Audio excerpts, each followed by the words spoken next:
મહેસાણા ખાતે ધોબીઘાટ વિસ્તારમાં દિવાળી નિમિત્તે ગરીબ લોકોને ગુજરાત ક્ષત્રિય ઠાકોર સેનાના ગ્રુપ દ્વારા મીઠાઈ અને નાનખટાઈનું વિતરણ કરવામાં આવ્યું. આવા આયોજન 7 વર્ષથી ગુજરાત ક્ષત્રિય ઠાકોર સેનાનું ગ્રુપ કરતું આવે છે અને જ્યારે પણ સેવાનું કાર્ય હોય ત્યારે મહેસાણાના સક્રિય સેવાભાવી પંકજસિંહ દરબાર ટીનભા હંમેશા ટીમ સાથે તૈયાર જ હોય છે.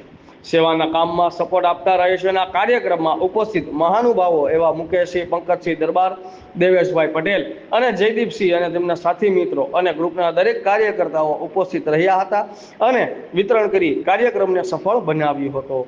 રિપોર્ટર હિતેશભાઈ મોદી, ઇન્કલાબ ન્યૂઝ, મહેસાણા. હિતેશ મોદી, આઝાદ મીડિયા લાઈવ ચેનલ મહેસાણાથી.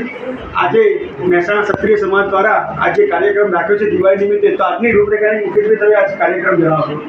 બસ આજે ઘણા બધા ગરીબો અમારે ત્યાં આવ્યા અને બધા વિતરણ કર્યું છે અને 2500 જેવી કીટો હતી જે વિતરણ કરી અને આશરે 7 વર્ષથી આ બધું કાર્ય કરી રહ્યા છે. તે ભાગરૂપ ટીમ પણ બધાએ જીવાભાઈના જયદીપસિંહ બધા ખૂબ સરસ કાર્ય કરી રહ્યા છે. અને આ પાસે પણ પંકજસિંહ દરબાર પણ ઉપસ્થિત છે. તો જણાવશો કે તમે આ સેવાનું કામ દર વર્ષે કેટલા વર્ષોથી કરો? 7 વર્ષ. 7 વર્ષથી કરો છો.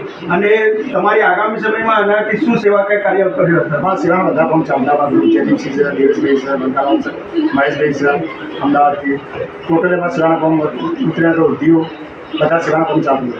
પછી આપણી જે જયદીપસિંહ ઉપસ્થિત છે, તો જણાવો તમે તમારા ક્ષત્રિય ઠાકોર સમાજને શું સંદેશો આપવા માંગો છો? ક્ષત્રિય ઠાકોર અંદર આયોજિત આજે 7 વર્ષથી અમે સતત સેવાકી પ્રવૃત્તિ કરતા હોઈએ છીએ. અવારનવાર જેવો પ્રસંગ હોય વિતરણ આવે તો અમે ઊંધિયાનું જેટલું વિતરણ કરતા હોઈએ છીએ. એના કરતાં વિશેષ દર વખતે ભવ્ય સમૂહલગ્ન ઠાકોર સમાજની સ્વ દીકરીઓ હોય ત્યાંથી પણ વધારે તેમાં મહેશભાઈ ઠાકોર છે, ભામાચા છે, દાતા છે, સમૂહલગ્નના દેશ પટેલ છે, કોર્પોરેટર છે, સ્થાનિક છે અને ખૂબ મદદ અમને દર વખતે કરતા હોય છે. આર્થિક મદદ પણ હોય અને શ્રમ મદદ પણ કરતા હોય છે. અવારનવાર જે પણ અમારા કાર્યક્રમ સામૂહિક પ્રોગ્રામ હોય એને ઠાકોર શહેરમાં હોય પણ સામૂહિક પ્રોગ્રામ અહીંયા કરતા હોય છે.